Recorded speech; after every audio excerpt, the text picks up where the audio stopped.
Jusqu'à 9h, Good Morning Business. L'agrivoltaïsme, qu'est-ce que c'est ? C'est quand on installe des panneaux solaires dans des prairies pauvres en termes d'agronomie, compatibles avec des élevages d'ovins ou de bovins. On a vu quand même récemment qu'il valait mieux mettre des moutons que des vaches parce qu'elles se frottent aux panneaux solaires. Je vous donne cette petite information en passant. Notre invité aujourd'hui, c'est Antoine Nogier. Bonjour, président de France Agrivoltaïsme. Si on ne met pas des panneaux solaires ou des éoliennes, mais souvent c'est des panneaux solaires dans les champs, on n'aura pas assez de capacité en énergie renouvelable. C'est obligatoire. Oui, c'est obligatoire. Oui, c'est obligatoire parce que on a consommé une grosse partie des terrains pollués et dégradés. Et puis il y a les toitures. Il faut évidemment en mettre sur les toitures le plus possible.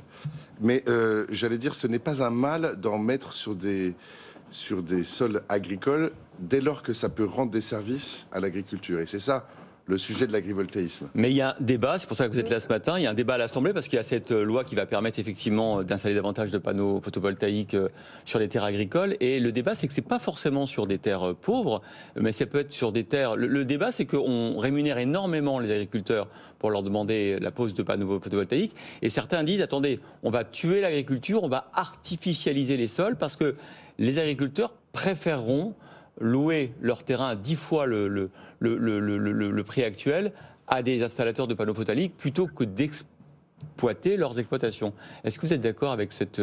Est-ce que vous comprenez cette réserve, cette critique ? Oui, je comprends, mais je voudrais faire d'abord une distinction assez importante entre le photovoltaïque au sol sur les terres agricoles et l'agrivoltaïsme. L'agrivoltaïsme, c'est autre chose que de mettre des panneaux au sol. Même des panneaux un peu espacés. L'agrivoltaïsme, c'est le principe d'une synergie, c'est inspiré de l'agroforesterie, et c'est le principe de faire en sorte que ces deux activités qui sont a priori concurrentes, le panneau prend de l'énergie solaire et l'agriculture aussi, ça utilise le soleil.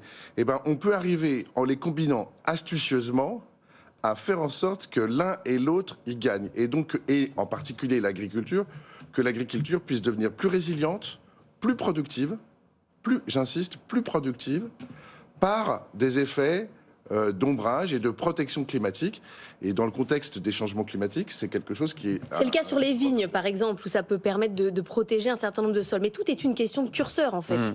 Et est-ce qu'il faut décider exactement, est-ce que c'est un revenu pour les agriculteurs, est-ce que c'est une place sur les terres ? Où est-ce qu'on met ce curseur ? Alors le curseur, et c'est la sagesse des textes de loi qui sont proposés, c'est qu'il y a d'abord le principe d'un service rendu à l'agriculture. D'un service direct rendu à l'agriculture. C'est-à-dire le système, s'il ne rend pas des services directs à l'agriculture, indépendamment de loyers ou de mécanismes financiers, eh bien, ce n'est pas de l'agrivoltaïsme et du coup, il ne faut pas en faire. C'est juste de la location de terre, quoi, dans ces cas-là. Dans ces cas-là, c'est de la location de terre et c'est complètement autre chose. Moi, je vais devenir l'avocat de l'autre partie. Je vais dire que ce que vous dites là, c'est bien gentil, tout le monde il est beau, tout le monde il est gentil, mais ça ne suffira pas. C'est-à-dire que pour multiplier par 10 la production d'énergie solaire en France, c'est l'objectif d'Emmanuel Macron, il faut plus que la cohabitation entre les vignes, les moutons et les panneaux voltaïques. Il faut recouvrir une partie des terres agricoles par des panneaux si on veut être autonome en matière d'énergie. Alors je ne suis pas du tout d'accord avec ça. Pour tenir les objectifs du président de la République, il faut entre 100 et 200 000 hectares. Il y a à peu près 30 millions d'hectares agricoles. Donc ça fait une petite partie. Ensuite, les problématiques posées par le changement climatique pour le monde agricole vont devenir cruciaux et de plus en plus importants, vous le savez, dans les années qui viennent. Les canicules feront que des animaux ne pourront plus supporter d'être en plein soleil. Des plantes ne pourront pas survivre parce que grillées, et ça a déjà commencé à arriver. Et donc la demande de protection climatique va être beaucoup plus importante que... Donc là, c'est l'idée que le panneau solaire fait de l'ombre, tout simplement. C'est l'idée que le panneau solaire fait de l'ombre au bon moment et aux bons endroits. Voilà. Ce n'est pas... j'allais dire... si vous contentez de mettre de l'ombre sur une culture, a priori, si vous ne réfléchissez pas plus avant que ça, vous allez dégrader la culture. Il y en a trop.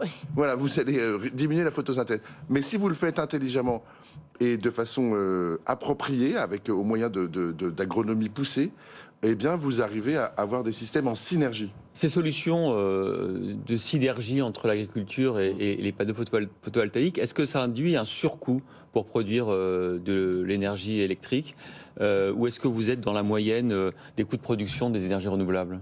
Alors, l'agrivoltaïsme, alors déjà, toutes les formes de photovoltaïque sont aujourd'hui rentables et sont aujourd'hui compétitives par rapport au prix de l'énergie. Y compris celle-là. Et ça va durer, oui.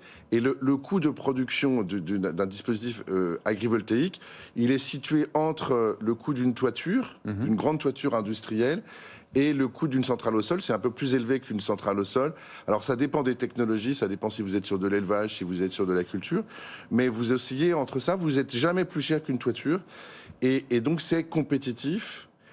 Et j'ajoute qu'en plus de ça, vous avez des bénéfices agricoles. Si vous arrivez à protéger des récoltes ou à éviter que des animaux meurent ou tombent malades sous l'effet de canicule, vous voyez que vous avez des effets directs sur la production agricole. Et ça se quantifie aussi. Il y a des avantages collatéraux. Exactement. La FNSEA et Chambre d'agriculture France viennent de rentrer parmi vos adhérents. Oui. Ça change tout. C'est-à-dire que désormais, vous allez changer de dimension, faire des formations pour les agriculteurs. Enfin, ça change tout ? Oui, on devient une organisation professionnelle qui est véritablement représentative de l'ensemble, à la fois le monde agricole, qui est au cœur de ces solutions, le secteur de l'énergie et tout le secteur des technologies, de ceux qui développent des savoir-faire agronomiques, les chercheurs, les inventeurs, les industriels qui développent des technologies agrivoltaïques. Et de fait, ça permet un dialogue constructif et équilibré. Merci beaucoup Antoine Nogier, président de France Agrivoltaïsme, de nous avoir expliqué les dessous de cette technologie effectivement qui a l'air, comme ça sur le papier en tout cas, vraiment une technologie d'avenir.